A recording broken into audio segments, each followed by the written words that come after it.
All right, good evening, ladies and gentlemen. I'd like to welcome everyone to the August 8th business meeting of the Grosse Ile Township Board of Trustees. Let's reopen the meeting with the Pledge of Allegiance. Pledge allegiance to the flag of the United States of America and to the republic for which it stands, one nation, under God, indivisible, with liberty and justice for all. Okay, we'll call the meeting to order at 7:33 with the entire board is present. We'll conduct business as published on the agenda. At this time, I'd like to petition the board for an addition to the agenda, please. I have Ms. Schmeiman would like to make a presentation on a sign ordinance change. Could we add that to the agenda? I will move we add that to the agenda. Support. Okay, seconded by Trustee Budney. Any discussion on this addition? If not, those in favor of adding the presentation, please signify by saying aye. Aye. Aye. Opposed? None offered. Ms. Schmeiman, you'll be added to tonight's agenda. Let's see. With that, public comment. Any public comment? I have a deletion. I would like to. I'm sorry, Yeah. Trustee Buddy. Any other additions, deletions to the agenda? Thanks, Jim. Yes, I propose that we delete action item number 2 at this time. Support. Okay. The reason for that is the commissions involved haven't seen this yet, and there are a number of other questions that I think it actually should come in a study session so we can get those questions answered rather than trying to do it in a 5-minute before a vote goes. So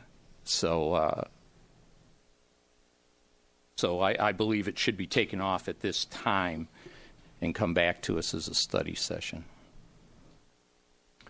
Okay, the motion is to delete action item number 2, the park plan, hiring the park plan consultant. Discussion among the board?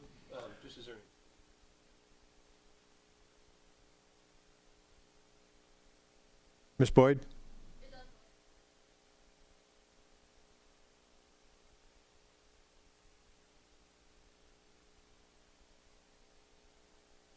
And that is unfortunate, but I think we have to handle things correctly. We can't jump over things, bringing this directly when it should go to with some of the commissions not even knowing about it that are involved. It just needs to go through the proper process. And as I said, I think even for us, the board, there should be a study session because there's a lot of questions. So that's not that it should go away, but just should come back differently. Mr. Treasurer. Has the Rec Department Commission looked at this? I'm sorry. I believe there's 2 areas involved, the rec and the airfield. No, it's just rec. Right. It does mention in their thing that the football field's involved. That's a direct jurisdiction. That's under rec. Is it? I had been The whole hearing release that on that was property. airport. Okay. I stand corrected on that. Okay. Don't go away yet. Other questions, comments from Ms. Boyd? You didn't answer the question. I'm sorry. You asked. Has the Rec Commission voted on this? The rec commission has not voted on it because we did not have quorum at our last meeting. And when I spoke to some of the commissioners, they felt comfortable moving it forward, and then they would approve it at our next CRC meeting. Okay, could we, just as a thought, add verbiage that pending approval by the Recreation Commission? That's. With that, I will add that as a friendly amendment if this stays on the agenda. Are you using the right terminology? If we added that, okay, thank you. I would say if this stays on the agenda, it should be limited to the Sunrise Park only at this time. And as far as the other Commerce Park area, that needs to be discussed much more. One of the things that, excuse me, Suzanne, as far as a donation, because that wasn't even mentioned. I mean, that's the first I'm hearing about a donation. People have been. Okay. They've been. The Land and Nature Conservation has been approached with some donors who are interested in putting some money into Sunrise Park. Okay. It does not mean we'll take the money, but before we can get any type of donations or grant or anything, we need these park plans. And these park plans came way before the donor showed up. The donor has been out there for some time, and this could have come to us earlier. Instead, I mean, we're faced with another emergency situation because One just is not because we dependent did. on another. Clerk Rinka just asked if there was a time frame, and it's just that's. And I understand with the donation that that's the only That's only correct. thing, and that's why I would, if they feel like going ahead, I certainly would have no problem with if we limited this to Sunrise Park at this time. So the question on the table is whether we want to have this on the action item tonight or not. Personally, I'd rather see it on the action item, and we can always vote at that point if we want more information to have it come back to us, and we can certainly change the amendment then. But I would rather at least have the discussion. That's my view on this discussion item. I'm going to concur with the clerk, get the discussion out of the way, decide the direction we want to go after a full discussion on the issue. I agree with that. Okay, further discussion. Okay, those in favor of deleting the action item number 2, authorization to approve park plan, please signify by saying aye. Aye. Opposed?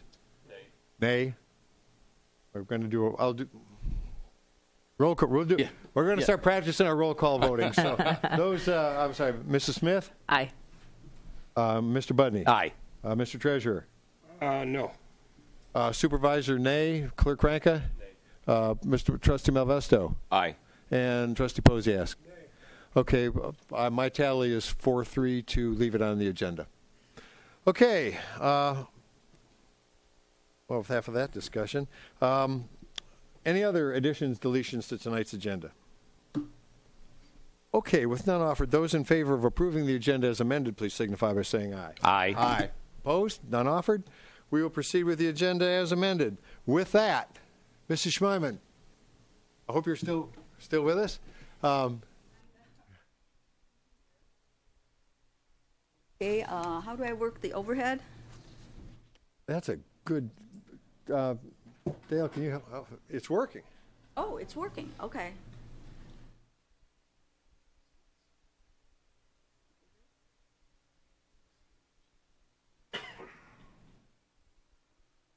The way of background, Ms. Schmeiman is making a presentation which may lead to a request to modify our township sign ordinance, and I'll let her, when we get to the technical issues.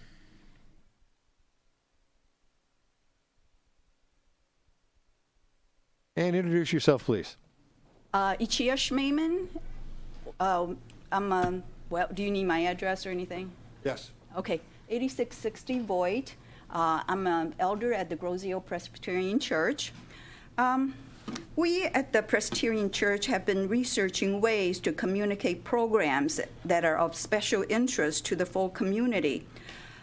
Churches have used changeable letterboards, portable billboards, banners, and even lawn signs to communicate with the community. I have shown on the overhead the St. Thomas Church. There are 5 signs in front of the church, and they use the banner system. And Sacred Heart uses the changeable board, and also St. Thomas. And Grozio Presbyterian have used the long signs and also metal signs.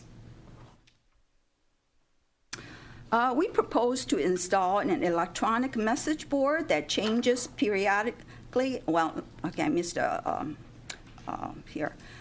These signs are labor-intensive, time-consuming, and sometimes weather-dependent, and sometimes illegible, as you have seen. We propose to install an electronic message board that changes periodically and communicates our church offerings. These are just an example of some of our offerings. Well, let me do that one first.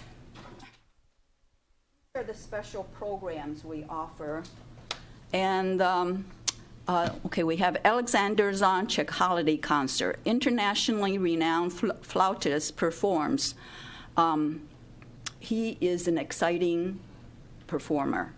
And I don't know if you know that more than half of the, twice as many students at the high school play the flute than any other instrument.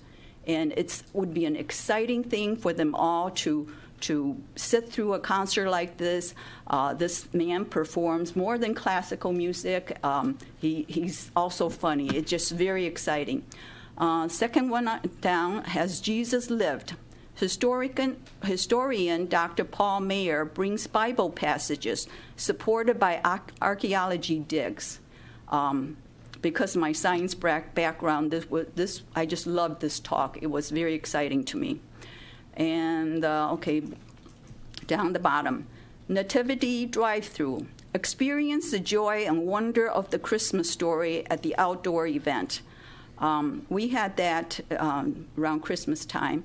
We brought in animals, camels, sheep, farm animals, and we had enacted the Christmas story in our parking lot. And you drive through with a cassette player and listen to the story throughout the church parking lot. It was a whole lot of fun.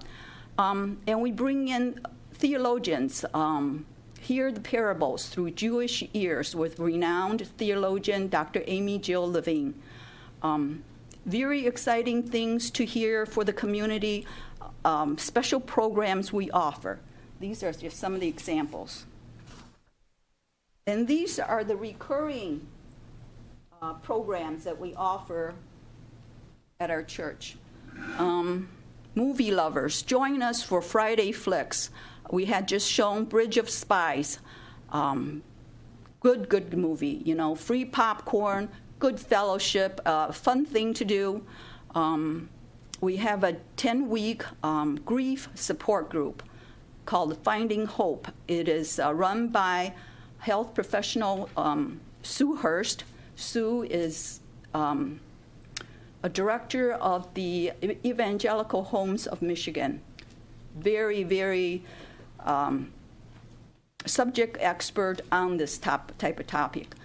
Everyone I talked to that's gone through the program has raved about her. And we have other things. Our resident theologian is Dr. Lauren Scribner, and he has done Wednesday night series. He's done the 16th century European Reformations. He has done weekly dinners. Ms. Schraman, you've got. I see the need for the recurring signboard because you're going to be changing the venue. If you would just give us a little detail on what you'd propose the sign to look like, and why the current. I think we understand why the current ordinance is restrictive and prevents you from getting your messages out. So if you would show the board and the public present what you'd like your signboard to look like. Okay. The proposed electronic message board is a programmable LED display system. The built-in sensors allow manual or automatic dimming of brightness. Automatic shut-off after hours is also featured. The recommended size for an electronic static signboard to convey succinct message is 4x8, or 32 square feet. We request an additional 16 square feet of area to identify the church for a total area of 48 square feet. And I'm showing a rendering of what I see our church sign to look like. So essentially what I'm asking is under the ordinance for signs for churches, schools, and other institutional uses to add the article, the sign may contain an electronic board with changeable static messages. The sign, including the message board, may not exceed 48 square feet. That is a proposal. And personally, I think electronic signboard is sorely needed for churches and institutions. We recently had a meet and greet at the school, and the only reason I knew about it was because I was in the school. There's just no way of getting the word out there about, different things going on, and I would appreciate you looking at this proposal and be happy to go into detail with anyone to talk about this, and appreciate you guys consider it. Okay. Thank you. Thank you, Mr. Schmeman. I'm going to pass the documents you gave to me over to our liaison to the Planning Commission, who is sitting right next to me. And, I have.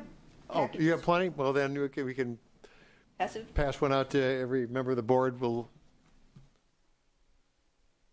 So just in general, the township ordinance for the sign ordinance is pretty much under the preview of the Planning Commission right now. So the right place for this to go is to the Planning Commission to request the change. They would review this and obviously make sure that the brightness of the sign, all the technical details, of a sign would fit pretty much anywhere. So I think the right next step is to the Planning Commission, and then they would make a recommendation back to this board whether it was the right thing to do to change the ordinance. And if it was the right thing, they'd have all the technical aspects of the ordinance to do. So what are her next step? Meet with the planner? Yes, I think Dale, we can add this to the next Township Planning Commission meeting, which right now is not scheduled, but we can add it and then get back and with when that meeting is going to be scheduled. Okay. And certainly the packets already information that you just provided would already be available for the Planning Commission's purview. Okay. Do I need to run copies for the Planning Commission or? Once it's scheduled, then there'll be a set of criteria that go through there. Okay, and it's under consideration? Right now, it's not under consideration. Actually, we just made a proposal to change electronic sign messages for gas stations only, and only the price part that changed. Now, the rest of the sign was to remain static.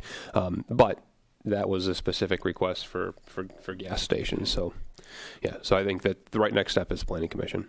Okay, and so we're not considering just for signs for churches and institutions, or we're doing it for across the board? So it would be, right now the sign is kind of sign ordinance is across the board, but the Planning Commission would have to determine whether it was, singled out for certain institutions or for all. Okay, thank you. Thank you, Mr. Schmeman. All right, let's see. Let's move on to, at this time, I think I opened it up to public comment on agenda items, and I'm going to reopen public comment for tonight's agenda items. And with none offered, we will move on to the consent agenda. Mr. Treasurer. Thank you, Brian. I'd like to make a motion to approve consent agenda 16-035, which would include the minutes of the July 11th, 2016 board meeting, check register dated through August 5th, 2016, and authorization to process and disperse payments through September 12th, because this is our last meeting in August. Support. Okay, moved by Treasurer Van Oss, seconded by Trustee Budney to approve the consent agenda as published. Discussion among the board? None offered. Those in favor, please signify by saying aye. Aye. Aye. Opposed? None offered. The consent agenda is approved. We'll move on to action items. Mr. Supervisor, I recommend that the Township Board approve the hire of Police Officer Robert Piazza effective Monday, August 15th, 2016, and also pending any final medical approvals as deemed necessary by the Chief. Support. Okay, I guess we're going to get the purpose and the history. Sure. So I'll give a brief explanation and then let the chief go through the details. But essentially, in the springtime, we learned that Deputy Chief John Strapaniak was going to retire in the June timeframe. At that point in time, the Police Commission requested that the Township Board authorize them to go out for to identify candidates. I forgot what we called the list, but basically to identify candidates that we could hire. Now June 30th has passed. Deputy Chief Strapaniak is retired, and we have a vacancy in the police department, and this is to fill that vacancy. Not at the deputy chief level, but at the patrol officer level, and there's promotions from within that will backfill Deputy Chief Strapaniak. And want to fill in everything I missed would be great. I'm not sure if we have to amend anything. I didn't anticipate that it would take this long to get written documentation for his results. He's already taken the psychological and physical examination. Everything is done. We just don't have the results yet, so I'm not sure. What I'd like to do is give him a conditional offer for this new officer, that when we get the results back, that we may be able to hire at that time, not to come back to September's meeting, so we can get him going as long as everything comes back correctly. It would be within the next 5 business days, I should have both results back. And at that time, I would at least respect his current employer, who's Wayne County Sheriff's Department, that he gives them a 2-week notice just to, for their scheduling, so on and so forth, whatever he needs. But this way, so I don't have to come back for September's. I just didn't anticipate that it wouldn't be in my hand right now, the results. So however do you need to amend anything? I don't know. Can you just... I just read the... If they're happy with that, that would be perfect. And he's here tonight. That's Robert Piazza on the end there. Oh, we're not done with him. Yeah. So it would be then a conditional offer based on Pending the results of the written psychological and medical, which is your physical examination results to me. Okay. I just don't have... Standard procedure for hiring with the PD. Yes. So do we make a written addenda to the? No, so I read the motion, and maybe I can clarify it for Sharon, right? But basically pending those results and authorization. And also, so the board knows that we have a meeting on Thursday for contract, and there is a 2-tier system that's been agreed to. Hopefully this week the contract will be settled, and it will include the 2-tier system for new hires for their retirement. A couple other changes. I don't think there's anything... I really can't get into specifics just because it's an open meeting, but it will be what you were looking for, starting with Robert here. So that should happen. I think it's Thursday, but we haven't set the time yet. But we should have that done, and I promise you that will be done before we do the hiring. I realize that was part of the situation, part of the agreement. And obviously I'm going to hold to that, not try to slide something by you here. That will be, I want you to understand that'll be part of it. And then, Chief, the number of candidates we had was in the mid-50s, and we narrowed it down. To start, yes. And we narrowed it down. We were able to interview 20, and Mr. Piazza here came out to be number 1 on our hiring list. So that's where we're starting with him for the replacement of the position of the deputy chief. Well, yes, ma'am. Yes. Clarify that motion. What I got was pending receipt of medical and psychological approvals. After that, I got nothing. So is there something else that you wanted in there? No, that's for the motion, but I just wanted the board to understand that I was letting them know about the contract negotiations and the hiring of the new individual. One thing at a time. We need to get the motion for the hiring approval. Yes, that was the motion. Yeah, that was the motion. I was just letting them know of what my plans were to make sure we all understood what we were looking for and what we're getting, and that's the way it's going to be. Well, my next request would be candidate Piazza, Deputy Piazza. I'd like to know a little bit, since we have very little documentation, I'd like to know a little bit more about you. Because I think the next time I see you, you're going to be in a Grosse Ile uniform. So tell us a little about yourself. I went to school at Woodhaven, graduated from Western Michigan University. I've got my bachelor's. Went to the academy out in Kalamazoo Valley Community College. I've been currently with Wayne County for about 3.5 years. And I'm looking to find my forever home. Your family? My mom, Joanne, my dad, Pete, and my girlfriend, Haley.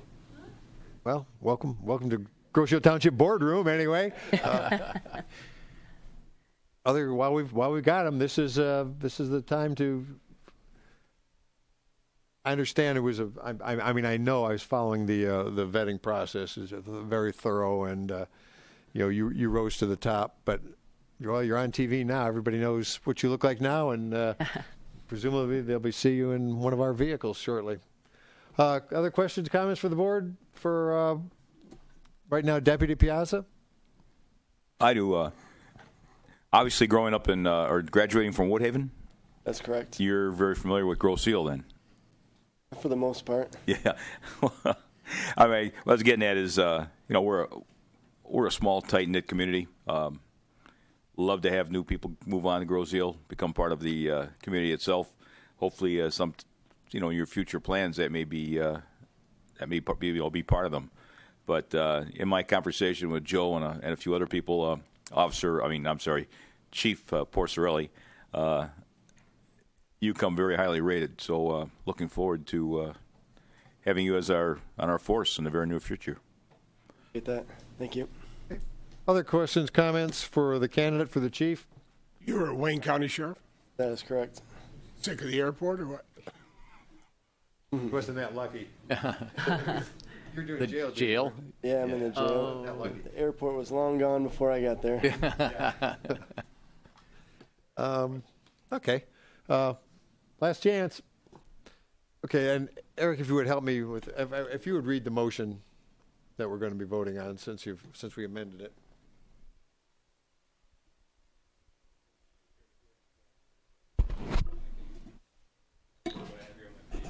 Okay, I have recommend that the Township Board approve the hire of Police Officer Robert Piazza, effective Monday, August 15, 2016, pending receipt of medical and psychological approvals. Okay, we're all in agreement on that? That being the motion, those in favor, please signify by saying aye. Aye. Aye. Opposed? None offered? Welcome Hope those aboard. approvals come in. Welcome aboard. Welcome. All right, with that, moving on to action item number 2, and let's see.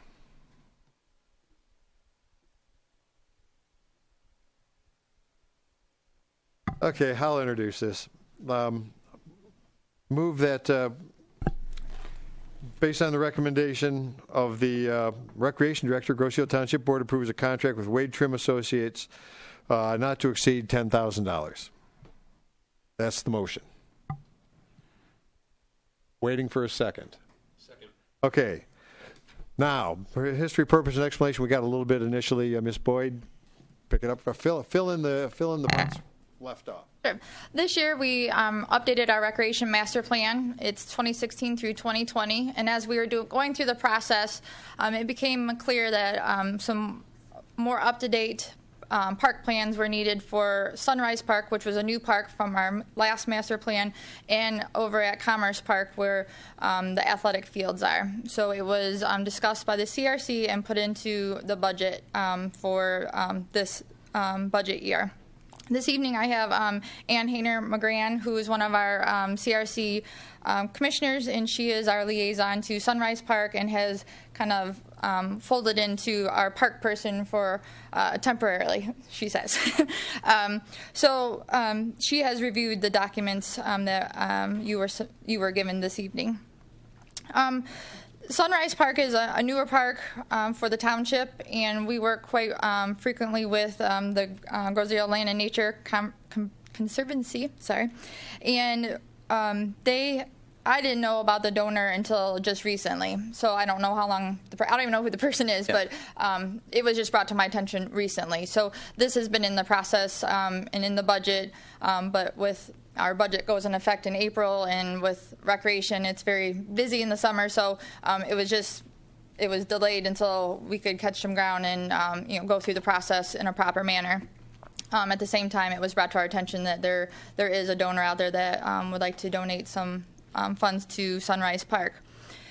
So we have 3 proposals that were submitted. 6 companies were contacted.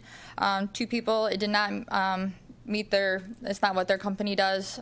3 people were local. 2 of them said it was not in their services that they do, and 1 person did not respond.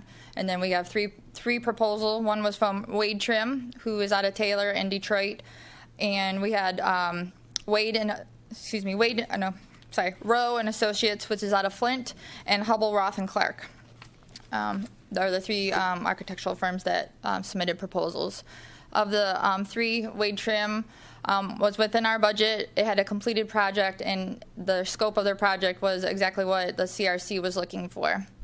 Hubble Clark was also a complete package and did what we wanted them to do, but their price was quite a bit more. So my suggestion is that we go with Wade Trim. Okay, questions, comments for Ms. Boyd? Mr. Treasurer. Yeah, I've had some contact with members of the Land Conservancy regarding the possible donation, and that's the reason I wanted to get this on the.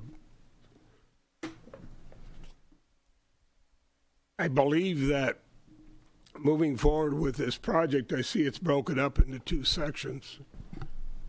I believe that moving forward with the development of the Sunrise Park would probably be advantageous to the community because we have a donor that's willing to donate some money, and there are some issues over there where what's been done is starting to fall apart a little bit, and I think we need to preserve that before it gets too bad. I do have a question about moving forward with the conceptual of the Commerce Park. Now, you have a temporary lease, which is year to year on the football field. And I would think that any development plans or moving forward on any development plans on that parcel, not the rec parcel, needs to be brought forward to the Commerce Park Commission. And it would be, but we're not really, they'll do the work, but they know what we have out there, or what they will do is assess what we have out there, assess what we want to put out there, and give us 2 design concepts. Anything that is done does not mean we're doing it. It doesn't mean we have to approve it. They just give us 2 conceptual plans. It's not my intention to move the football fields or really do anything in that area, but that's just part of our recreation inventory that we have is our football fields, which is leased property, that I agree with. But the part that we're really interested in is the rec property and the soccer fields and potential baseball fields. All right. So if I understand you correctly, anything that's brought forward by Wade Trim. Now, this is going to be a long-term project. I assume we don't have the money to do everything that they're going to project to do. No, they'll project. There'll be large dollar amounts with bathrooms, and they're going to give us a price layout. But like I said, these are conceptual plans. This allows us to get a firm plan. It goes along with our rec master plan. So if we wanted to apply for DNR grants, or we have private fund donors, or if we go to a foundation to get money, you have to have it in your plan. So this is our concept. So before anything would be brought, maybe we do put something in the budget down the road, but without that plan, we just don't have a concrete plan to follow to make sure that we're, if we're going to put a soccer field here and we're going to put a softball field, and, do we have the proper measurements? Do we have the proper safety zones? That's what this concept plan will do for, do for us. So if I understand you correctly, all of this will come back before the board, other than the plan will be designed by them. It will become part of our master plan. Yes, it will. Our recreation master plan. Okay. And it's just like the recreation master plan. There's a lot of things in our recreation master plan that people in the community want. It doesn't mean we'll necessarily get it, but we survey our community, we find out what the needs are, and then at some point, if we have the funds or the dollars or the movement to move it forward, it's in there. It's, Brandy, with this plan, and I'm assuming it will, I know there's been discussion with some of the associations that they are willing to build a restroom, they're willing to build a storage area. With this, we could tell them where, because that's been one of the big things, where to put it in that. So this will give the guidance. Is that what you're saying? This is the intention of the plan, because a lot of things that we do out there, we don't do, but we're the stewards of the land. So for us to say, okay, if you want to add another soccer field, this is where you need to put it. If we're going to put our baseball fields, this is where we need to put it. This is where they need to be. This is the specs for them. And they'll anticipate what, a baseball field's $80,000, and they'll give us the anticipated amount. Again, it doesn't mean that we are doing it as the rec department or Groseal Township, but we have so many community user groups out there that we need to have a good, solid, concrete plan of this is what we're going to do. And if they do it over 1 year, 5 years, 10 years, we have a plan to do so. One other question I noticed in reading over the proposal and everything, they talk about the $10,000 being an estimate. Not to exceed $10,000, Well, that's not what their proposal. It says in there that not to exceed $10,000, and that if they are going over the $10,000, they will let us know ahead of time. That's it.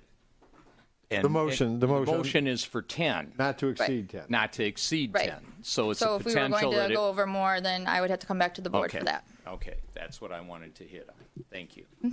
So, Brandy, I think this is something that we need for both parks. Actually, for sure, both parks. The one question I have, and it's the chicken and egg question, right, is do you develop the concepts before you have the public input on what kind of things we want there so that you can tell the public what's possible, or is it vice versa?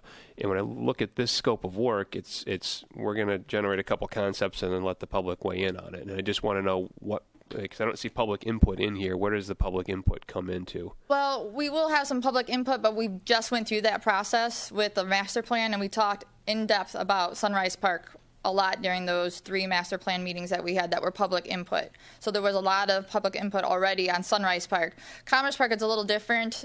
We have pretty much soccer, football, baseball out there. We don't really have any other user groups fighting for space out there. So the input from that would probably be from the sports associations to make sure that we are accommodating what their future plans are and what they're wanting to get out of the space, whether it's 3 more soccer fields. And quite honestly, they can say we want 10 more fields. It doesn't mean we have the space to do it. We have to be realistic on the amount of space that we have there and what we can do with the amount of space that we have safely, and making sure that we're following all the proper safety barriers and ADA accessibility, and if we're doing restrooms, what's the best location to put it with the current utilities that are out there. So there's a lot that will go into the plan. All right, so from my standpoint, if you break this up into 2 different plans, one Sunrise Park, to me, the public input there is quite important. And it sounds like you've already got that through the rec master plan process. And then this would still come back to the board and then also to the master plan. Regarding the rec department area, I think that's more of a mathematical study, which is really kind of what this is, right? Here's how big it is, here's where you can put things in it. And I do think that's the right approach there. So I think I'm fine with where we're at here. Thank you. Other questions, comments from Ms. Boyd? Yeah, I've got a couple. Ms. Smith? As far as, it sounds like some of the other board members already knew that there was donors or donor. How many are there, and what is the amount? To my of the knowledge, there's donations? one. I don't know who the person is. It was just brought to me through Peter Kantz, and he, the person's interested in donating, but didn't want to. Obviously, if you're going to donate a large sum of funds, you want to say, well, what are you going to do with it? And Sure. Again, just like the rec master plan, when we do with the DNR is not going to just give us $100,000 to, because we want to do something. They want to know that there's a plan, and that's why we have rec master plans on file. And then how much is the donation, and then why is there such a sense of urgency with the donation? Well, Tom, is it 10,000? 15. 15,000. Okay. Yeah. And So of the that- urgency really isn't, yes, we don't want to lose the donor, but this was in the process already. It's just, what didn't happen April 1st, because we're in the rec department, we were getting ready for spring and summer, so it's just putting it out there and not being able to do anything with it didn't make sense. So it's just timing-wise, this was the time. Peter happened to approach me and said, I know it's in the budget, when are you going to do it? And so what came first, the chicken or the egg? That it was already in the process. So now we're hatching the egg. Yeah, Lauren? Huh? Yeah, Peter came before Brandy and with an anonymous donor. He's going to be going out of town in September. Would like to do something prior to the end of the year, before the end of the year, but wanted to have a specific project at up to $15,000 that he would donate to a specific project. And so Peter came before and asked, what can we do? Obviously, there's some planning has to go along with it, but that was how this came about with the anonymous donors. Peter brought it up. There is a sense of urgency because he's going out of town in September, or either in September or after September, whatever it is. Would like to have it done before the end of the year. And there's other people that are interested in those same dollars. But the important thing really is to get the concept and the plan in place, and hopefully then we can, we don't want to blow off a donor, but on the other hand, we want to make sure the process is done properly. And then so we're not going to run through it just to say, oh, well, here it is, and do a little sketch. We want to go through the process properly, and we had to go through the proper channels to make it a part of our rec master plan too. And so in the rec master plan, does it, because I don't have it with me, does it have the quantities or the total budgets for those developments, for the 2 developments then? Is it? No, there's no dollar amount in the Okay. master plan, no. All right. For the record, Peter Kantz is the president of the Grosse Ile Nature and Land Conservancy. When we're throwing his name around, we got to make a point of knowing who he is. Oh, Pete. Other questions, comments from Ms. Boyd? Just my My concern was it has not been brought before the CRC, so they haven't had a chance to talk about it. And if we're going to in developing the ball fields, be it football, baseball, basketball, or baseball, soccer, I'm sorry, I would have hoped that they could have been brought into a discussion along with the CRC, so that you're not just telling somebody that do a plan and let us know what you come up with. I would have liked to had resident input, the different association input, as well as the CRC input. It's uncomfortable to vote to approve something that we really don't have the details, or in this case, full input from the commission itself. So that's my reluctance. I understand there's money in the budget for this. I'd really like to separate Sunrise Park from the Commerce Park part of it, but Economies of scale. It was a package deal. So. Mm-hmm. Yeah. And why LSL? They weren't. Okay. Would the board be happier if we added to the motion pending approval of the Community Recreation Commission? I'm sorry. I apologize. Say it again, please. If we added a clause not to exceed, just in the motion, and terminate it with a pending approval of the Community Rec Commission, because you are going to the Rec Commission with this, and if right, and if the Community Rec Commission says we don't want any part of it, I would assume it should die on the vine right there. So was that be a reasonable, friendly amendment? That's fine. Yes, if you read that friendly amendment, then we can capture it, and then since I seconded it, then I would second that friendly amendment.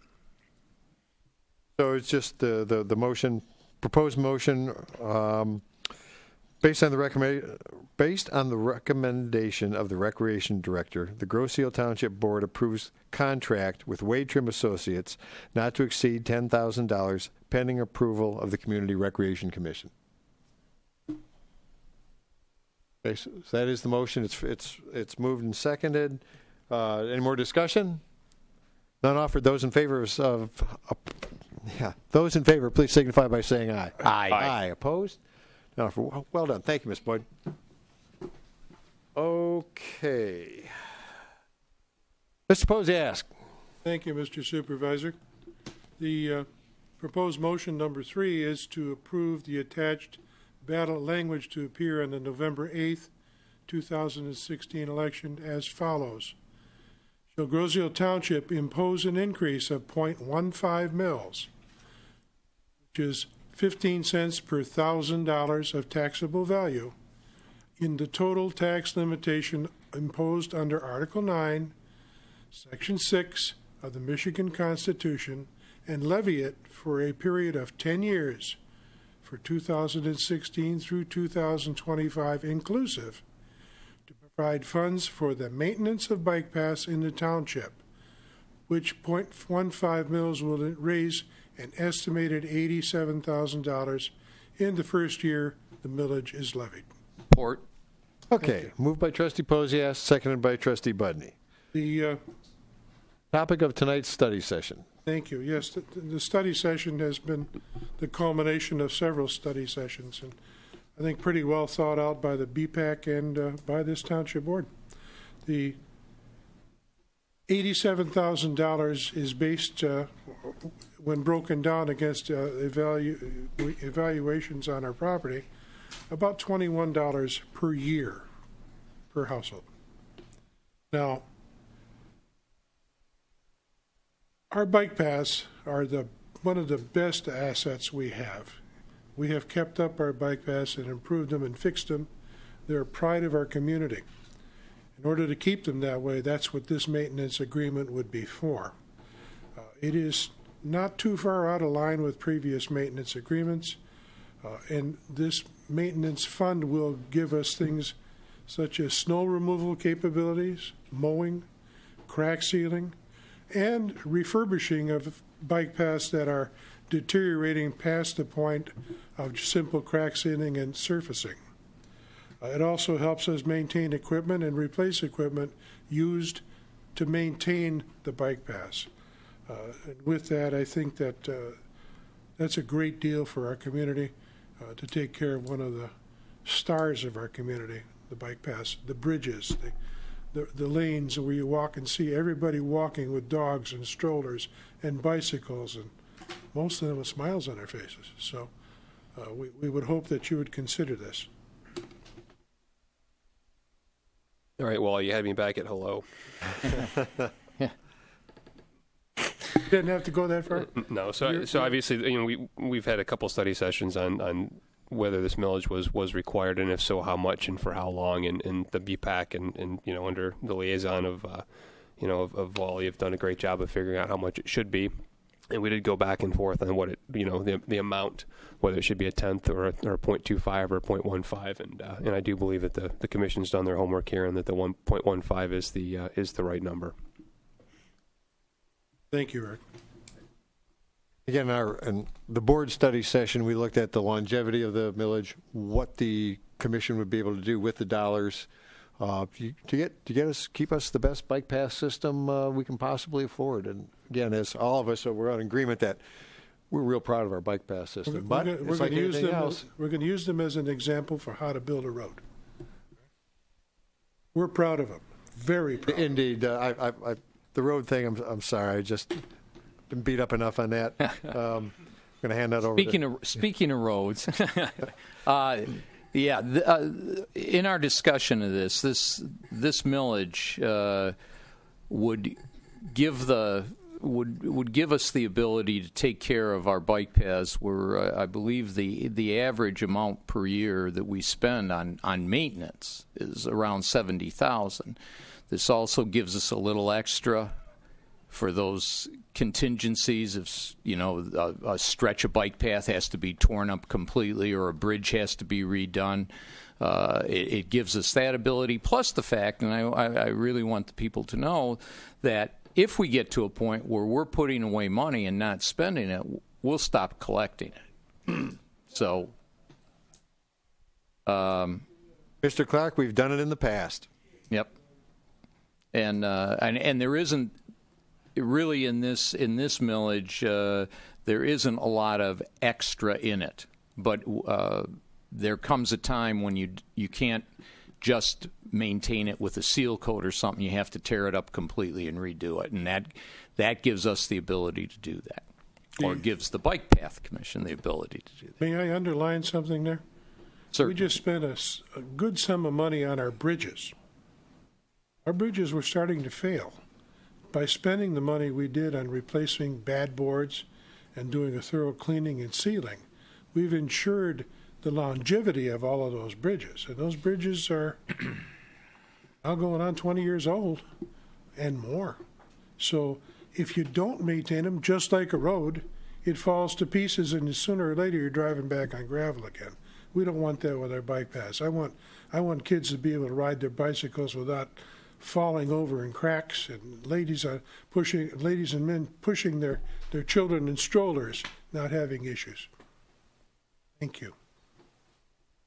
Other questions, comments? Bike Path will sell this. Lost my motion here. I got it. My levy. The current one. Oh, hang on. Shall I reread it? I can pick it up from here. Okay. Shall Groseal Township, this will be the millage, the ballot language.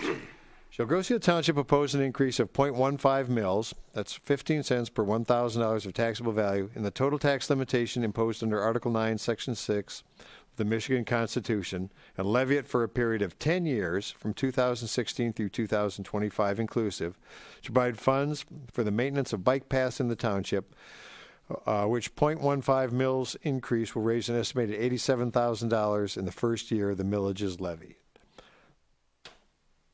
Roll call, or this is ballot language, so this will require a roll call vote also.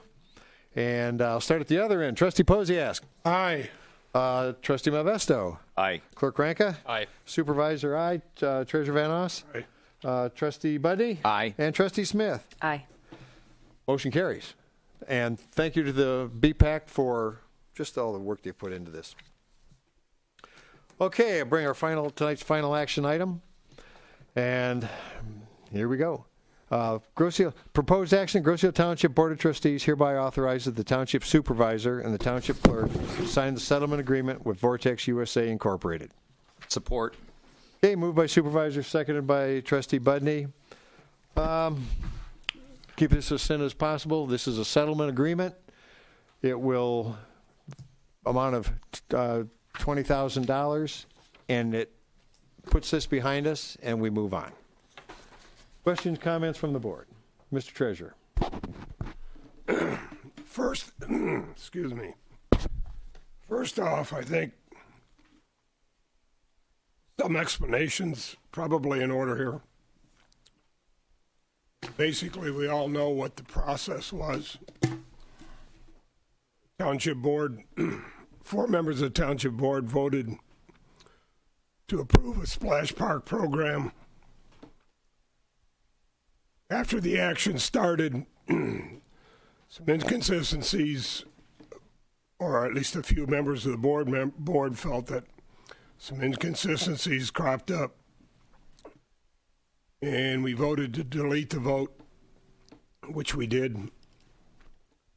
Vortex had already received payment for a substantial amount of money, $125,000 plus. On canceling it, there was some issue as to whether or not we were going to get our money back, how much of our money we were going to get back. We followed the process, took it to litigation, which we did file litigation against Vortex. They made a number of offers. The best offer they came back with was $20,000. If we proceed with this particular issue through court, it's probably going to cost us far in excess of $20,000. So as bad a taste as it leaves in my mouth as a taxpayer, and I know it leaves in your mouth, there are members of this board that feel that some of the actions taken were not correct. We're going to pursue that, see if we can come up with some corrective action. But as a taxpayer, we feel, or I feel personally, that it's probably prudent to go ahead and pay the 20, because if we get into court and win, it'll probably cost us $30,000 in court fees and court costs to do that. Doesn't make any sense moving forward. They've agreed to return them funds that we've sent them, less than $20,000, and I think financially it's a way to go. I guarantee you, as a board member, I will pursue this issue, find out where the ball was dropped, or if it was dropped, to ensure that I have your confidence going forward, because I feel really bad about this. Personally, I'm embarrassed by it. I think we failed you as a township board in a lot of areas here. And I hope that you'll trust us, you'll trust us to get to the bottom of this, because I guarantee you I will get to the bottom of it. And when I do, you'll know what I know. Thank you. Other comments from the board? Mr. Budney. I would just underline everything or underscore everything that Ted has said. Although this I believe is the proper thing to do as far as paying Vortex and not incurring legal fees that from everything we've been able to ascertain would cost us more. So from a dollar standpoint, absolutely, I think it's the thing to do. However, I would also say, and go along with Ted, that we're going to look into accountability here and see if anything else should be done based on the way this was handled. Other questions, comments from the board? I'm just going to be. I would just be repeating everything that both Ted Van Oz and Jim Budney have said. So I'm not going to beat this up anymore. But I'm in full agreement with them and support of them. What we need to do moving forward. And I, too, apologize to the township for what's taken place and spending their money unwisely. But this is the best. This is the best we can do. It's the least expensive way out. So that's it. Other questions, comments? Mr. Supervisor. I'm sorry, Mr. Posiask. Would just like to add my comments to this. Number one, in the course of a day of business, no matter where you work, every once in a while you do things that not everybody else agrees with. Monday morning quarterbacking this thing isn't going to get us anywhere, and neither is throwing rocks. I think we have a great settlement. I think we need to put it behind us, and you know where I'm going to stand on a vote for this. Thank you, Mr. Posiask. Ms. Smith. Thank you, Mr. Supervisor. I was against this project from the beginning, not necessarily because of the project itself, but because I didn't feel that there was complete information for us to really move forward in an educated fashion. I felt as though this was pushed through incredibly quickly. I didn't feel like we had everything together. I do also agree that this is the unfortunate price of getting out. What I would have liked to have seen is somebody just kind of admit their mistakes, offer an apology, and move on. I know that there's a lot of pride with the members on this board and the department heads within this community, but when the proverbial hits the fan, I think it's time to kind of step up and say, you know what, I was wrong, because I think it's much more tolerable to the community and individuals when that takes place, as opposed to fighting or maneuvering or jockeying for position. One of the things that I would like to see take place as a outcome of this unfortunate situation is a review of our policy and procedures manual. I think that something like this should never happen. And I know, Mr. Supervisor, you had talked about that in the past, reviewing that. And I think now is probably the ideal time for that to take place. But that's it. I guess we're going to move on. Thank you, Mr. Smith. Clerk Ranka? I think it's time to move forward from this. There's some policies we need to change going forward, but this is a good settlement. I think we negotiated the settlement as best we could. We came down from a much higher amount, and I think this is the best we're going to get out of this one. Closing comments? None offered. So I'll give you another roll call vote. And I'm going to start in the middle. The motion, once again, Groseal Township Board of Trustees hereby authorizes the Township Supervisor and the Township Clerk to sign the settlement agreement with Vortex USA Incorporated. Supervisor votes aye. Treasurer Van Oss? Aye. Clerk Ranka? Aye. Trustee Budney? Aye. Trustee Malvesto? Aye. Trustee Smith? Aye. And Trustee Posiask? Aye. Motion carries unanimously. It's over. And I want to express my thanks to our township attorney for just approaching this the proper way and getting this to just bringing closure to this. With that,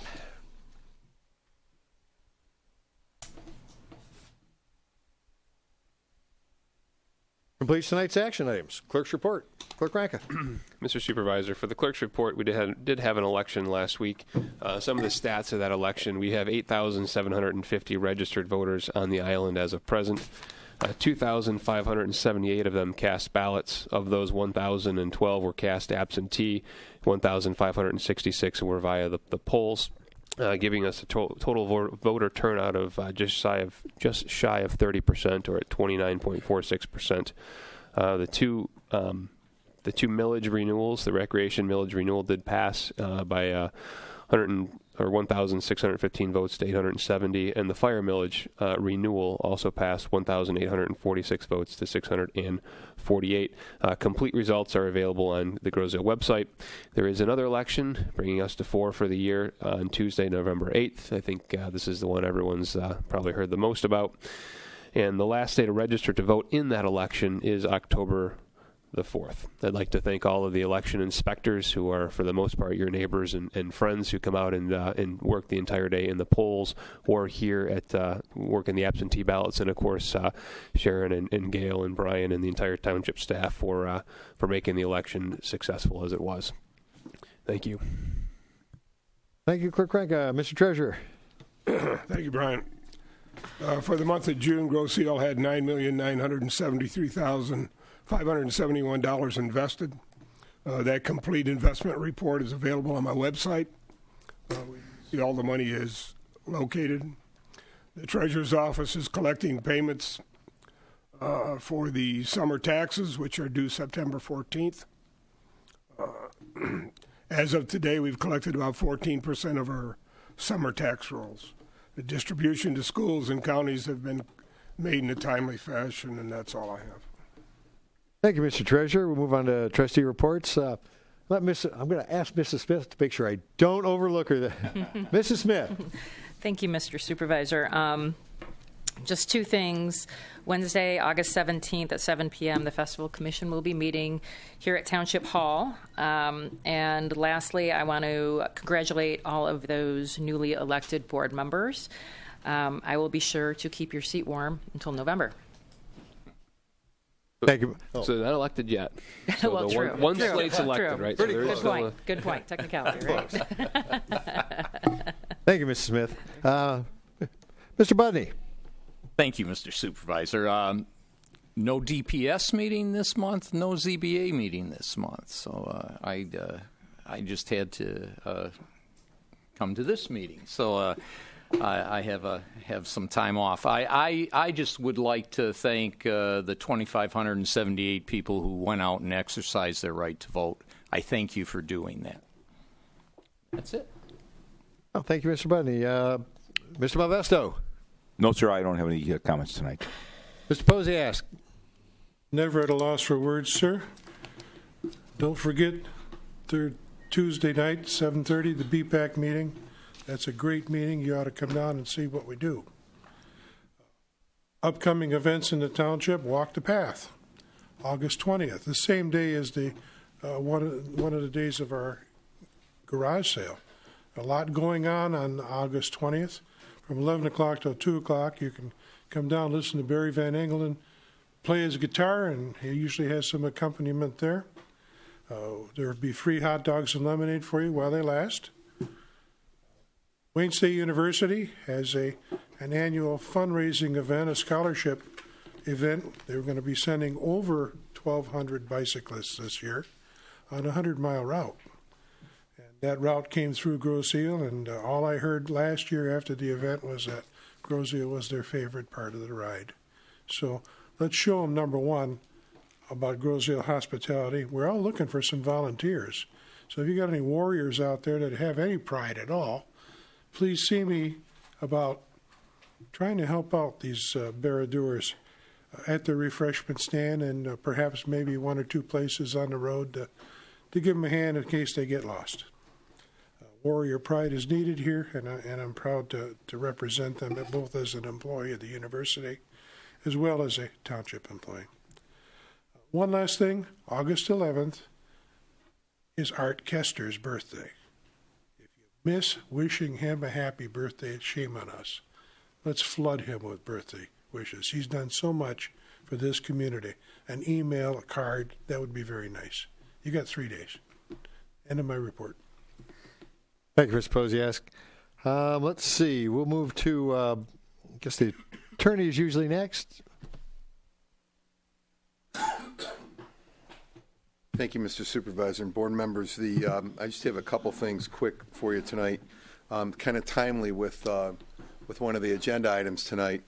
The Recreation Director and I met, I want to say earlier this month, late last month, and we've gone through a process we're going to start a process of inventorying the recreational facilities that we have and the basis that we have them, because I think we all know some of it is owned, some of it comes from the Commerce Park.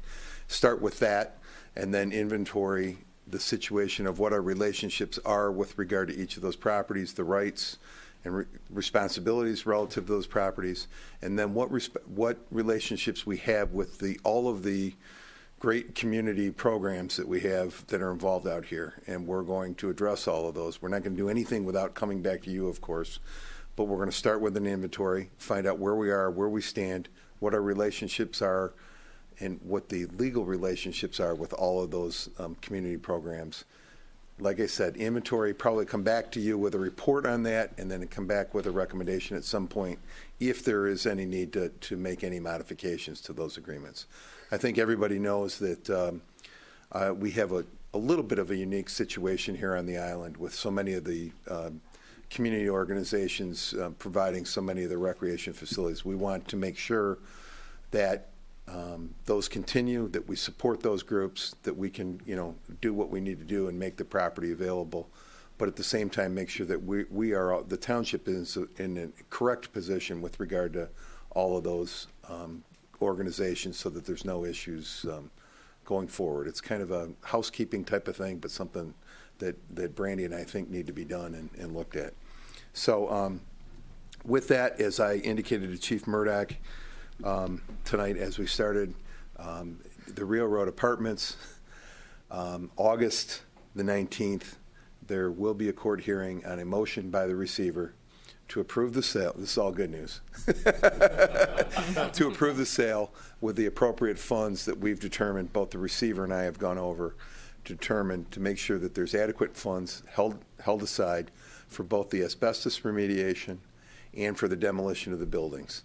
That money will be released when we're assured that those are done. It's still scheduled to be done at the end of the year. That may or may not happen immediately at the end of the year, but the appropriate amount of time. Everybody wants to get it done. Everybody wants them to come down. And we do have some additional funds that we spent with regard to putting the fences up. Those will be reimbursed. But everything's on track for that to be done. The receiver is going to ask it. The owners of the property don't have any objections. The township obviously doesn't have any objections. And so hopefully we're moving forward on that project. Thanks. Thank you, Mr. Sordi. And Township Manager, Mr. Ram.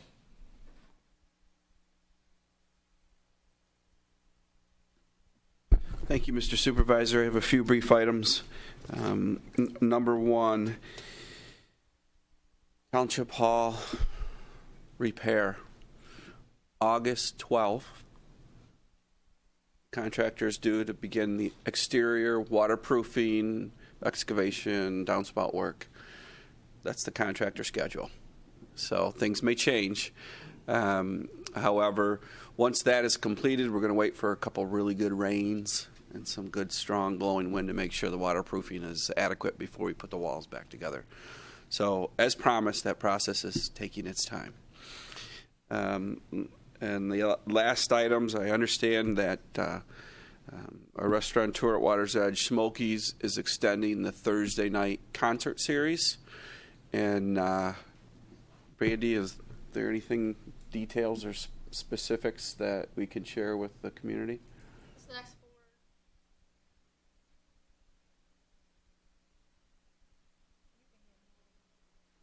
Next 4 Thursdays at Water's Edge at 7:30, just like our regular concert series. They're going to extend it to the end of August.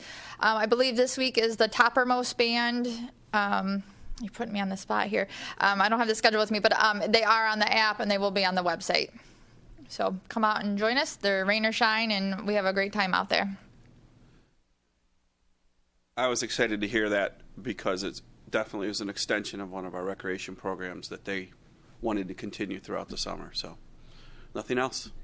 Thank you. Labor Day closure, Monday, September 5th. I don't look that far ahead. Okay. Okay, well, now I guess it's up to me. Okay, so I'll pick up where Wally left off on the island-wide garage sale. Carol now has 70 participants. It's 2 weeks away. So we'll have another 70 sign up probably in the last week. Last year, I think she had 156. It's a great time. If you've got anything you want to unload, sell. Again, not a garage sale fan, but plenty of people are.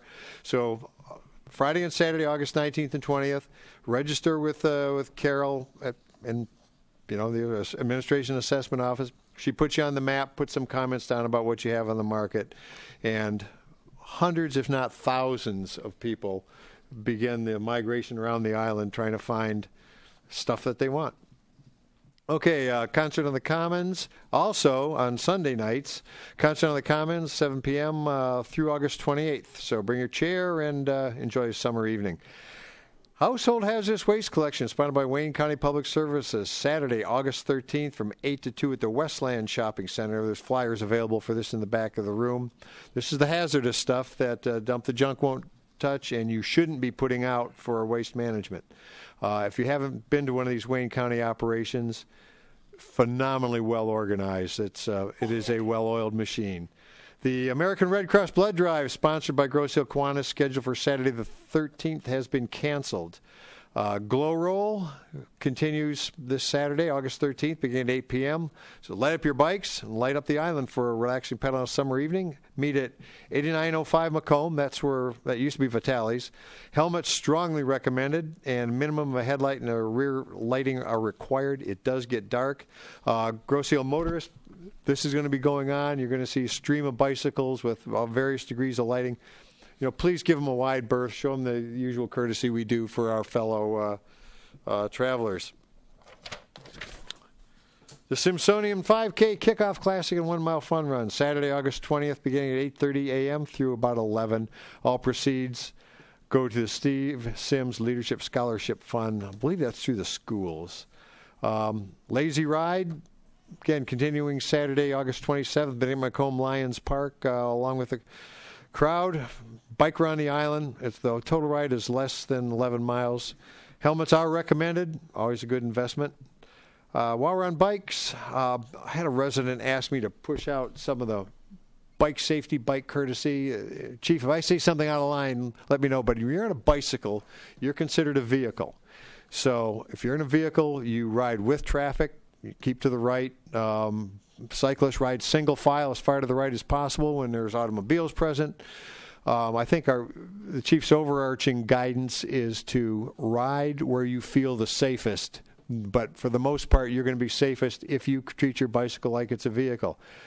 Those of you who can ride competitively, please ride in the streets. Those of you who ride casually, like me, the bike paths are for you. But remember, those are shared use paths. So if you're blasting down the bike path at 25 miles an hour in your spandex and your aerodynamic helmet and knocking kids off, it's just not going to be pretty. So bike paths are shared use. Bicycles are vehicles. If you can ride competitively, feel free to ride in the street.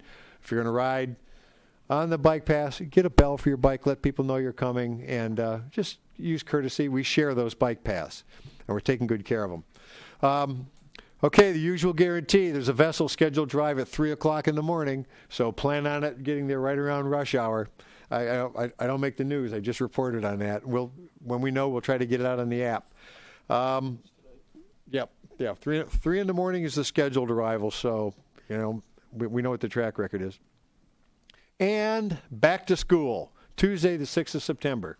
It's going to be kids finding their way back to school, so motorists in the morning, it's going to be kind of chaotic. The bus drivers are relearning the routes. The kids are figuring out where they're going. The parents are figuring out where they're going. Give yourself a little extra time. Give the kids a wide berth, and let's get them all back to school safely. That concludes my report. With that, Mr. Supervisor, yes. May I say something in addition, please? Certainly. To go right along with the bicycle safety. This year, I've become very active in kayaking, and this year there has been a large increase in the number of accidents and deaths attributed to kayaking, and most of them are due either to cold water, extremely cold water, or not wearing a PFD, personal flotation device. I've personally seen groups, families kayaking around the Grosse Ile waters, and I see the children have life jackets on, and the adults don't. And all I can say to you is, how can you help your child if, in fact, you don't have a life jacket on? And especially if you have more than one child in the craft with you. So I would encourage everybody when you're out on the water, especially kayaking, to have your PFD, your personal flotation device on. Again, you can't help anyone else if you're struggling yourself. So please just keep that in mind. It goes right along with wearing a helmet on a bike. The pavement doesn't know the difference between your head and the helmet makes a big difference. So just please keep that in mind for everybody's safety. Thank you.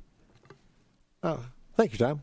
With that, let's open up the public comment. You know the usual rules. Introduce yourself, 3 minutes per person. And Mrs. Walker.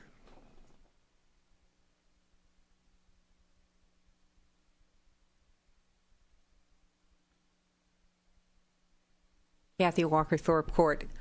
In keeping with what Trustee Malvesto just said, being I'm the originator of We Kayak, we had a blessing of the fleet this season, and thank you for attending, Mr. Loftus. And it was wonderful. It was well received. In fact, what I wanted to say is we got a nice little article in the Trenton Trib, little pictures here. Had a number of kayakers there, all wearing their PFDs, and the reason for this was because there are so many people recently that have died. And it's going up proportionally with the interest in kayaking, which is growing by leaps and bounds, and Grosse Ile is right in there with it with the 2 launches. It's great. We also had, just for the people who didn't go, we had about I think about 12 kayaks. It was for us it was a slower night, and we had about 30 people in the audience. We were very lucky. Our agenda. We were very lucky to have so many people participate, and it takes a lot of effort. And I want to thank the people who participated, because this doesn't go off without a lot of work. And the first one, of course, is Trustee Malvesto. He was there helping me with the chairs. Thank you, Grosse Ile Yacht Club.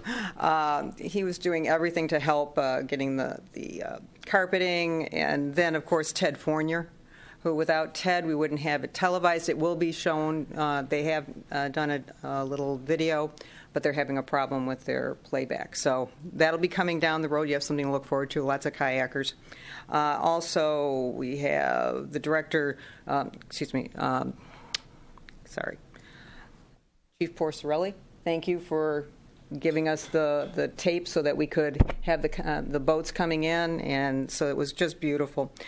We also had Grosse Ile past Commodores Milkins and Clark helping with the flag raising. We did a flag raising. We had West River and West Shore Sailing Club, David Monk, who's a Commodore there, and also West River Yachting and Cruising Club, their Commodore, Dawn Shoemaker, participated. We had Grosse Ile President Jill Ryan sing. She was wonderful.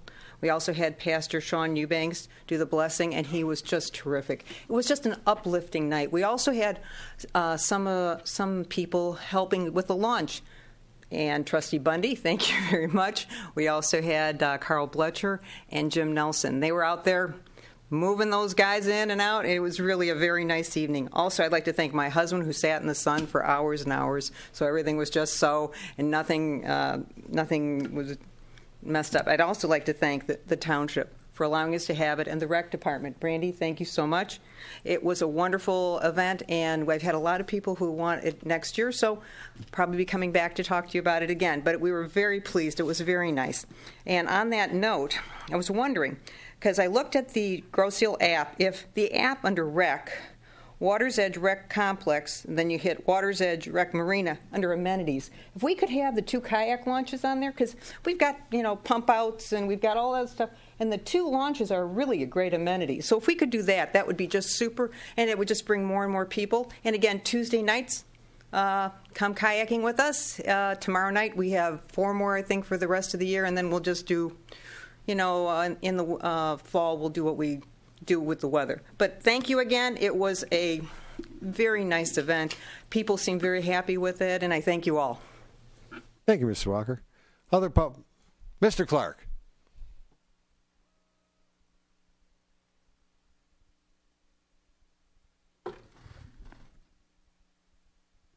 Woody Clark, Park Lane. Legal fees. The check register, legal fees to Cotts, Sagster, and Wyckoff in the amount of $330 for labor negotiations. And then to O'Reilly Rensselaer in the amount of $5,900 for litigation. And Pepper Hamilton LLC in the amount of $4,000 for MDEQ negotiations. Okay, which one is the one that paid for the splash park? O'Reilly Rensselaer. That was for $5,000? Yeah, not all, no, there was a variety of different services. He might just been one bill of that portion. That was for all his different services for the month. Thank you.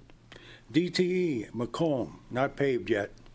When are you guys going to boot them in the ass and fix it? Macomb Street. Right, across from Lions. Yeah. They're booted? Okay. You boot them, but it did get to work. Okay. Intrepid Meridian. The pond. When is the weeds going to be pulled? I've got people screaming at me.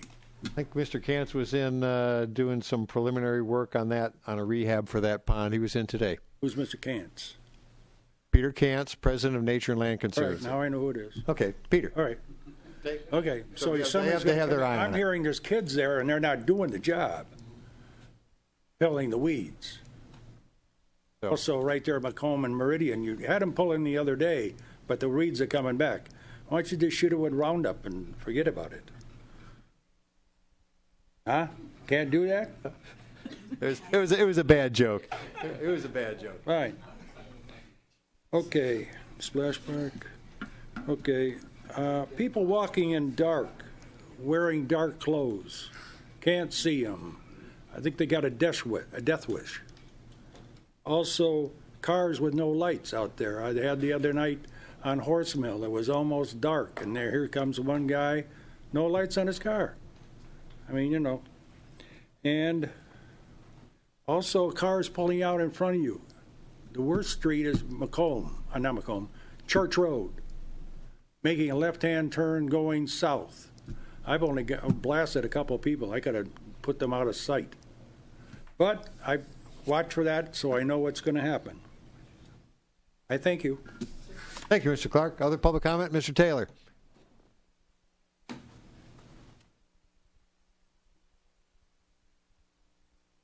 Hi, I'm Roland Taylor, 22400 East River.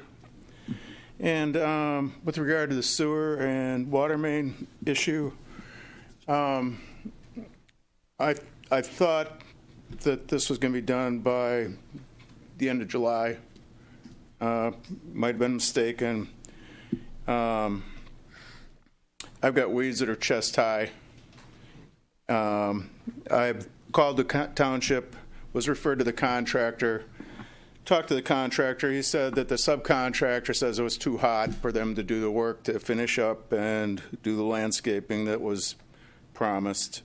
I made a second call to the contractor. He didn't. I left a message. He didn't return that call. There's hardware left on my neighbor's property, and I've made 2 calls to the contractor, and the fact that he hasn't returned my call tells me that I don't have the clout that this board has, and I'd like to see this addressed. I'd like it, essentially. Was my time frame incorrect? And I've done day labor in my 40s in 100-degree weather, so there's somebody out there that would do that kind of work. So anyhow, any comment you have, I appreciate it. Yeah, I can tell you this is numerous complaints. All the areas that were remediated, starting to look like cornfields, and I petitioned our DPS director. What's the status on that? Her discussions with the contract with Vertiter and then the subcontractor. They will be out first week in September to hopefully turn that under and put decent grass seed down. Apparently, whatever they use for fill, and this is speculation, came from a farm or something, because it had some. I mean, one apparently had a corn stalk that just sprouted in it. So we'll first week in September they're going to start over and make it right. That was the plan as of a week ago. Okay, was I incorrect? Was this supposed to be done by the end of July? Mid-July, I think, was the original target, but the remediation was going to go on sometime after that. Okay, so there's a stake that was left in my lawn, and I'm not sure that, the hardware is underground. I mean, it seems to me that that's the main contractor's issue, and not the subcontractor that's doing the remediation of the lawns. I'll have we'll look at it. If there's the stake left in the ground, we'll have one of our DPS guys check it out. And when can I expect to hear that from that? Tomorrow, this week, certainly. Yeah, if it's a safety hazard, we'll get it there as soon as possible. Well, it's just in this, chest-high weeds that I have, and I don't know what's going on with it. But when will I be called directly, or is they just going to come out? And I don't know. They would just come out. They'll probably they'll come out at where that works into their schedule. If you want to, we'll try to have them get in touch with you. I've got your phone number. You left it on my. Yeah. Okay. And 1st of September, they're going to start doing this. Lorena said first week in September. I think that, as I recall, remember, that's as I recall. Please don't hold me to it too closely, but it is a punch list item. It will be done. Okay. With regard to the millage for bike paths, seems to me that there should be a millage that applies from 2017 to 2026 and not 2016 through 2025. Essentially, that's the dates. I'm not sure what the. We'll collect this November. Okay. What's the possibility of, if there's a surplus left over at the end of the year, that'd be a rebate to the... We really have no provision for doing that. I think it'd be a good idea. I'd like to see. We really have no provision for doing that. I mean, we really don't. It's pardon? What we would do is reduce the levy in the following year. If we have, and that was part of tonight's discussion. If you start building up a surplus that you reasonably know, and the board will follow this. If we know they're reasonably not going to spend it, we just don't collect it. And we've done that before. We don't, my thoughts, I think the board will join me that, you'll do a better job with your tax dollars than we will most of the time. You giving us these millages to do specific things, that's what we're going to do. But we're not going to build up a fund balance and then find some way to spend it. Okay. Well, I was contracted with the military, and if you don't use your money with them, you're not going to get more the next time. And you're coming out the end of the fiscal year, look out. Yeah. Remember those days. All right. Thank you. Thank you, Mr. Taylor.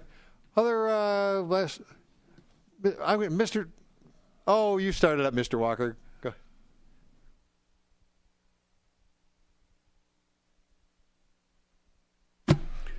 Well, the blessing of the fleet was fun. I got a little bit sunburned. In fact, probably more sunburned than I have been in the last couple of years. And I suppose it'll happen again next year.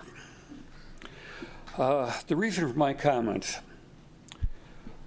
the people who store boats at Water's Edge sign a contract that their boats will be launched no later than the first weekend in June, which this year happened to be June 4 and 5. After June 5, there were numerous boats still on the ground at Water's Edge. Right now, there are still 3 boats sitting there, a sailboat and 2 power boats. Now, I don't have the dates when each of the other boats that were launched late got launched, but the 3 boats that are right there right now, they've been there, each has been there for over 2 months, slightly over 2 months. That's 60 days. At $10 a day, each of those boat owners should owe the township about $600. And for the 3 boats, It's $1,800. We're beginning to talk about some relatively significant money. Not significant on the big scale, but it is probably to the rec department. They can probably use that money in maintaining the marina, doing additional maintenance, maybe even doing some stuff up the hill. The boats that were launched between June 5 and whenever they were launched, I don't know what boats they were. I don't know how much they would owe. I brought this topic to the township last year. I'm curious, does anybody keep any records to determine what people should pay in terms of late fees? And does anybody make any attempt to collect the money? Does that get billed by the rec commission or the rec department, or does it go to the treasurer's office or the finance director's office to get billed? I don't have an answer for you. Okay. I don't, but we'll get an answer. All right. Thank you very much. Thank you, Mr. Walker. Mr. Delphi.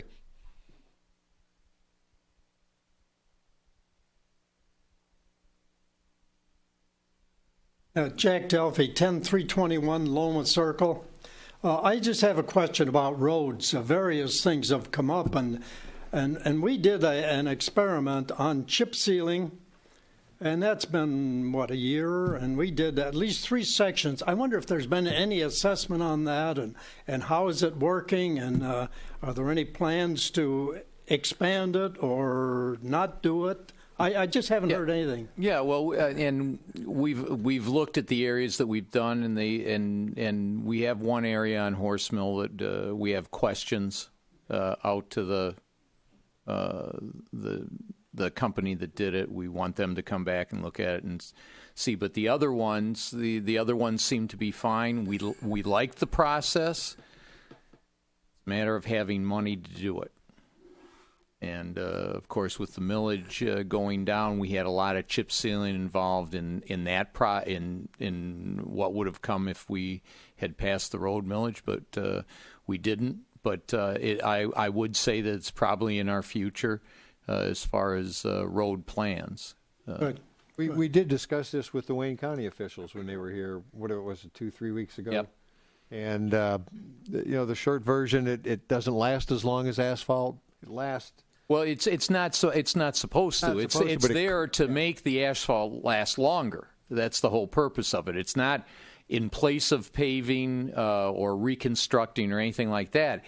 The whole purpose of chip sealing is to make that road last longer, right, for whatever was down there. And of course, Wayne County is late to the table as far as using chip sealing in the county, but it is something that we think it's very cost effective. Yeah, it's very and would be in our plans in the future. If we can get some money to do something. But could you repeat for me the cost? I think once before you said the cost, how much it costs for a mile of chip sealing. If it was $600,000 to resurface, it's $60,000 to chip seal. So about 10%. Yeah, it's a significant difference. But it appears to be holding up, and it looks like a good way to go.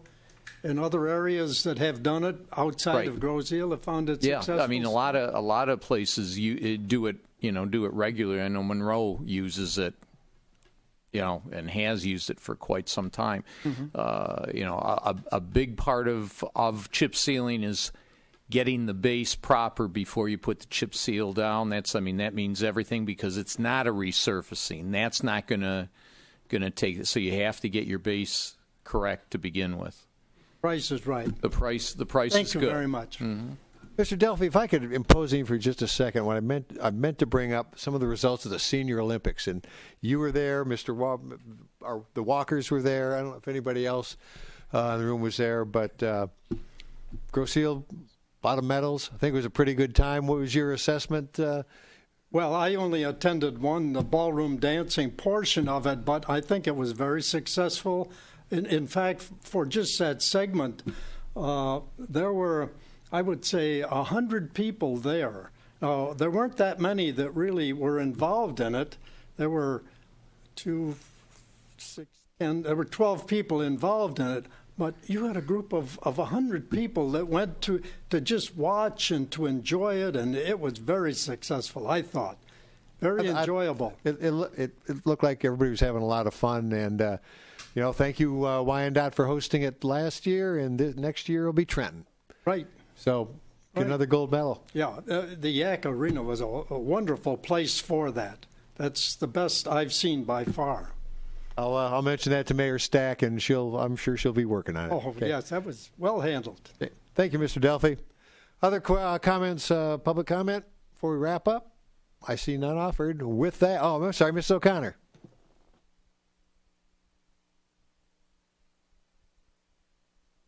A little slow on getting up there, Mr. Supervisor. I don't know if Ted can adjust this to show the whole thing. But Uta O'Connor, 8148 Island Boulevard.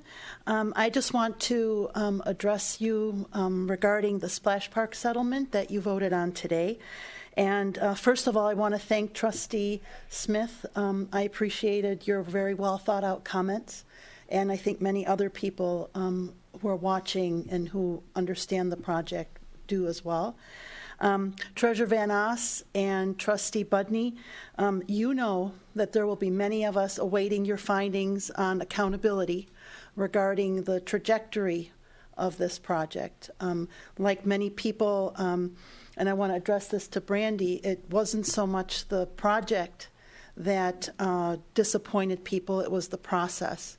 And I think done properly, we've learned over the years, big projects can happen in a small town like Grosse Ile. We just have to follow the process that we've set out for ourselves for making things like that happen. That said, I have just two questions. One, on May 23rd, the board passed a motion, motion 16021, to authorize the township attorney to pursue recovery of the deposit on the Splash Park project from Vortex Inc. through continued settlement negotiations as directed in closed session. If unsuccessful, he is authorized to file suit. I don't know if you can answer this on air, and if not, I would appreciate possibly an answer offline. Was the settlement figure that you agreed on today the settlement that you discussed and approved as a board on May 23rd with this motion? And my last question is, has the township received anything in return for this deposit? Meaning, usually when you make a deposit on a project, you can expect work to be done and to receive something in return. And I'm curious, did we receive $20,000 worth of engineered drawings or schematics or site planning? And those are my two questions to you. Okay, I'm looking to the attorney for guidance on the first. You nodded your head no. Yeah, absolutely. In fact, it's a criminal act to discuss anything that's discussed during closed session. That doesn't necessarily just mean in the public on TV at a meeting. It also means to an individual in a back room. So anything that we did discuss during that time it would be illegal, in fact, in a criminal act for any of us to disclose that to anyone in the public in any setting. I will tell you, of course, that I did file suit because what the board directed me to do was not the number that we were able to reach a settlement for. So it would be inappropriate in that to discuss it. That's what closed session is for, and that protects the township so that we can have appropriate discussions. And as to your second question, did we receive anything? That question isn't even relevant, I don't think, much as I'd like to throw an answer out there. If this was a settlement, it was a settlement. I would just like to follow up on Mr. Assorti. The reason I asked the question is because the public has no way of knowing when you make a motion in that regard whether or not you actually follow through on the motion that you made. And since discussing this is illegal, the public has no way of finding out whether or not that was a legitimate motion. So I thank you. Well, the problem with that is that if a the amount is disclosed. When you're in settlement discussions and litigation, if the board in open public discloses the amount that you're willing to settle for without approval from the opposing side, you kind of show your hand. So it's pretty simple. Nobody's trying to hide anything. Nobody's trying to. I mean, it's there, and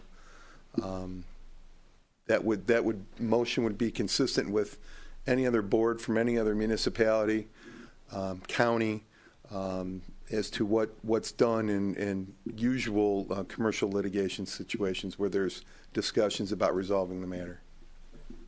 Thank you again. Last chance, public comment? None offered. I will entertain a motion to adjourn. So moved. Okay, I'll give it to Trustee Budney, seconded by Trustee Posiak. All in favor signify by saying aye. Aye. Aye. Opposed, none offered. We'll call it 9:13. Thanks for coming, everyone, tonight. Be careful out there, and I'll see you in September. Okay.